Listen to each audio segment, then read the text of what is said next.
Bismillahirrahmanirrahim. Assalamualaikum warahmatullahi wabarakatuh.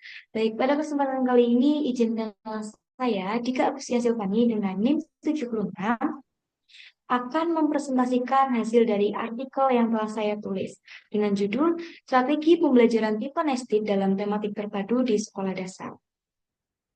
Baik, langsung saja yang pertama yaitu adalah latar belakang. Jadi, pembelajaran tematik di sekolah dasar itu membantu peserta didik untuk mempelajari beberapa pelajaran sekaligus yang dimana digabungkan dalam satu tema.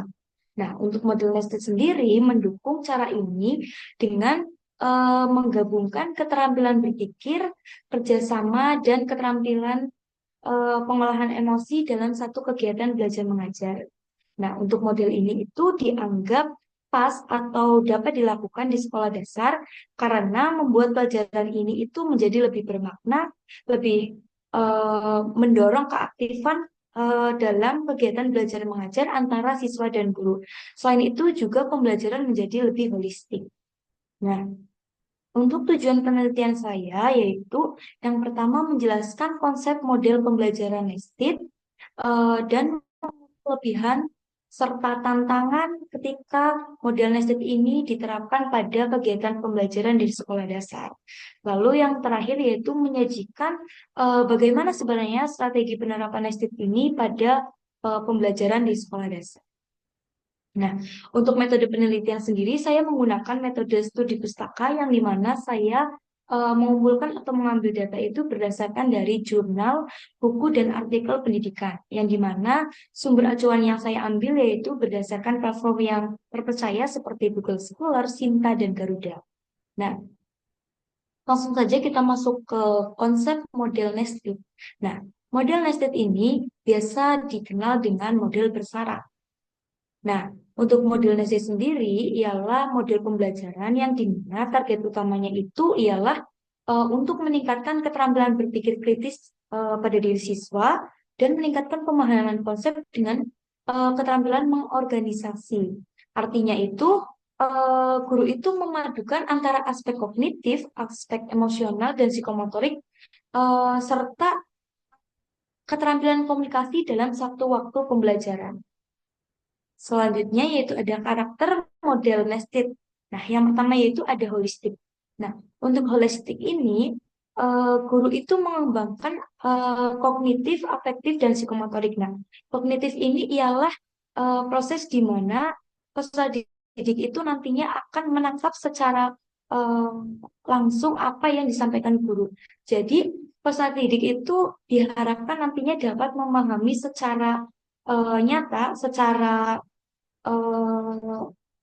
secara keseluruhan, secara matang apa materi yang telah disampaikan oleh guru. Nah, setelah itu dalam pembelajaran ini yang dimaksud afektif itu nantinya peserta didik itu dalam mengontrol emosional pun akan digunakan, akan dipadukan di pembelajaran di satu waktu pembelajaran ini, sekaligus dengan psikomotorik atau respon dari peserta didik dalam eh, menghadapi situasi di eh, pembelajaran.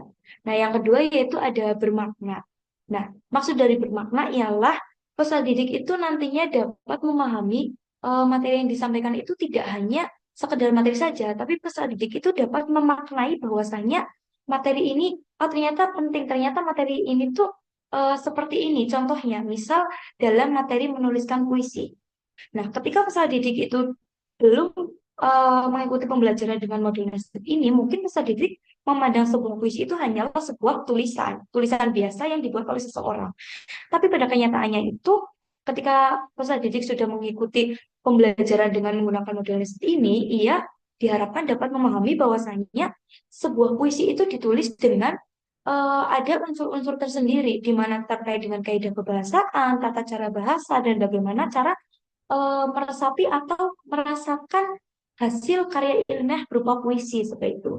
Nah, yang terakhir, yang ketiga yaitu ada autentik, yang dimana maksudnya ialah peserta didik itu diharapkan dalam pembelajaran menggunakan model musik ini dapat ber apa ya melakukan praktek secara langsung seperti itu sehingga pembelajaran ini, materi terkait dalam pembelajaran ini, materi yang disampaikan itu akan mengena, akan meresap ke diri peserta didik, dan peserta didik memiliki eh, apa ya, pemahaman secara nyata karena si peserta didik ini sudah melakukan percobaan atau eksperimen secara langsung. Nah, yang terakhir yaitu aktif. Jadi, untuk menerapkan model nested ini dalam sebuah pembelajaran di sekolah dasar itu, antara siswa dan peserta didik itu harus berperan aktif. Mereka harus komunikatif dalam waktu pembelajaran itu. Jadi, guru itu tidak hanya semata-mata menjadi sumber segala informasi ataupun ilmu yang disampaikan dalam materi tersebut, dalam pembelajaran tersebut. Tetapi antara siswa dan guru itu saling memberikan impact komunikatif. Mereka saling menanggapi, berdiskusi, sehingga terciptanya pembelajaran yang aktif. Dan siswa itu nantinya harus terlibat penuh dalam sebuah diskusi, proyek yang dimaksud proyek itu kegiatan praktek langsung dan simulasi seperti itu. Nah, untuk yang selanjutnya yaitu ada implementasi dari model nested dalam sebuah pembelajaran di sekolah dasar. Nah, di sini saya memperlihatkan model nested ini ketika digambarkan itu adalah adanya beberapa lingkaran yang itu tuh dibingkai. Nah, nanti akan saya jelaskan maksud dari gambar ini. Nah, pada implementasi ini saya mengambil contoh pada mata pelajaran PBSI kelas tinggi, pembelajaran bahasa dan sastra Indonesia di kelas tinggi yang di mana contoh materinya itu saya mengambil terkait dengan puisi atau menulis puisi. Nah, untuk sebelum membahas ke materinya, implementasinya, saya akan menjelaskan terlebih dahulu terkait gambarnya. Jadi, di gambar ini, lingkaran ini adalah sebuah keterampilan-keterampilan yang dimana akan dikaitkan dalam satu waktu pembelajaran dan dalam satu disiplin ilmu. Nah, disiplin ilmunya itu kita ibaratkan sebagai bingkainya.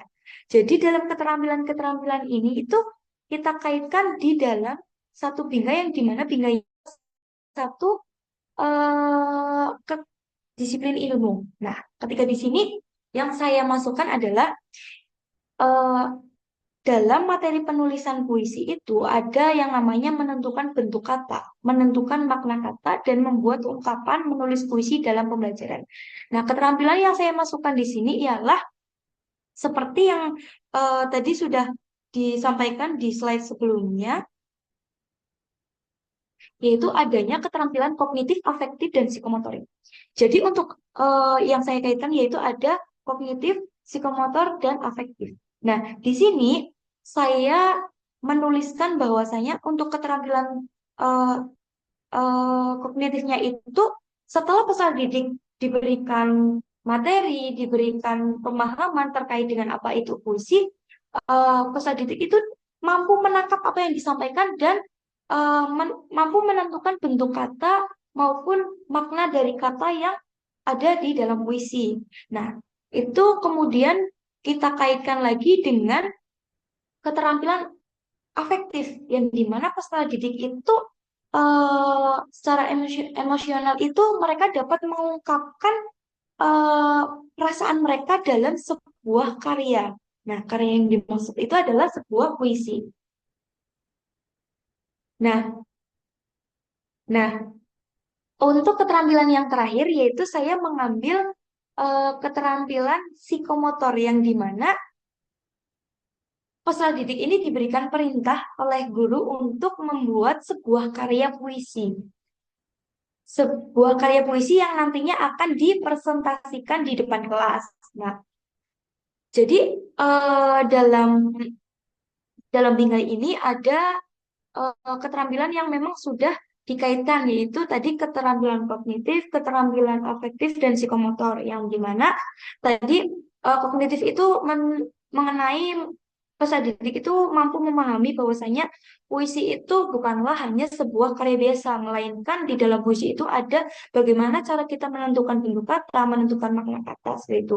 Nah, kemudian untuk afektifnya kita ambil dalam contoh mereka itu membuat sebuah ungkapan apa yang mereka rasakan seperti itu dalam sebuah karya ilmiah yaitu puisi. Nah, untuk yang psikomotornya, mereka membuat sebuah puisi ditulis secara langsung di buku tulis mereka dan nantinya mereka maju ke depan kelas untuk mempresentasikan hasil dari puisi mereka. Itu. Nah, yang terakhir, yang selanjutnya yaitu ada keunggulan dan tantangan dalam menerapkan model Neistat ini. Nah, jadi keunggulannya ialah model Neistat ini itu meningkatkan keterampilan peserta didik secara signifikan. Karena tadi kan dalam satu waktu pembelajaran saja kita dapat mengaitkan beberapa keterampilan. Sehingga nantinya itu keterampilan peserta didik itu akan diasah itu dan akan menjadi lebih baik lagi ke depannya. Nah, untuk yang kedua yaitu dapat meningkatkan kemampuan berpikir kritis siswa. Karena tadi kan selain dari mereka menerima materi, mereka juga harus mampu mencoba praktek secara langsung sehingga itu dapat memicu pemikiran peserta didik itu menjadi lebih tajam atau lebih kritis. Selanjutnya itu ada meningkatkan pemahaman konsep pembelajaran. Nah, untuk tantangannya sendiri yaitu yang pertama ada karena terlalu banyak sekali keterampilan dalam satu pembelajaran, maka sebuah dapat menyebabkan sebuah miskonsepsi pada peserta didik. Miskonsepsinya terkait apakah pembelajaran ini itu membahas tentang materi atau hanya fokus kepada keterampilan saja. Yang kedua yaitu selain dari miskonsepsi, mungkin peserta didik akan merasa kebingungan terkait dengan materi yang disampaikan dan banyaknya keterampilan yang dikaitkan di situ.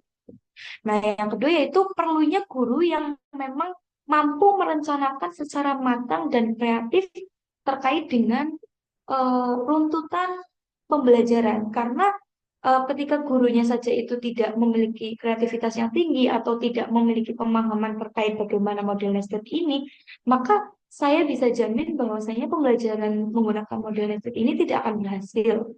Karena sebenarnya ini model pembelajaran nested ini sangat cocok di terapan pada sekolah dasar, namun dengan catatan guru harus memahami terlebih dahulu apa sebenarnya keterampilan yang akan dikaitkan dengan mata pelajaran yang dikaitkan. Nah, perlunya sarana dan prasarana dan waktu yang cukup seperti itu. Yang keempat yaitu tidak semua siswa itu memiliki kecepatan belajar yang sama. Jadi mungkin ketika model nested ini diterapkan, bisa jadi peserta didik itu akan mengalami tidak balance antara teman satu dan yang lainnya itu. Nah, yang terakhir yaitu ada kesimpulan. Jadi pada kenyataannya itu pembelajaran menggunakan model nested ini ialah pembelajaran yang model utamanya itu meningkatkan keterampilan berpikir kritis pada siswa. Nah, selain itu, model nested ini juga memiliki ciri khas holistik dan bermakna otentik serta aktif. Nah, ada pun kelebihan model dari nested ini yaitu dapat meningkatkan keterampilan peserta didik secara signifikan. Nah, tetapi selain dari kelebihan itu, model ini juga memiliki kekurangan atau tantangan yang dimana itu karena banyak sekali ya keterampilan yang dikaitkan dapat membuat peserta didik itu menjadi kebingungan atau bahkan bisa terjadi miskonsepsi. Nah, eh, selain itu juga sebenarnya model nested ini saya anggap cocok atau dapat diterapkan di sekolah dasar dengan catatan guru harus memiliki kreativitas tinggi dan memiliki pengalaman. Itu. Mungkin sekian presentasi yang dapat saya sampaikan. Saya akhiri. Wassalamualaikum warahmatullahi wabarakatuh.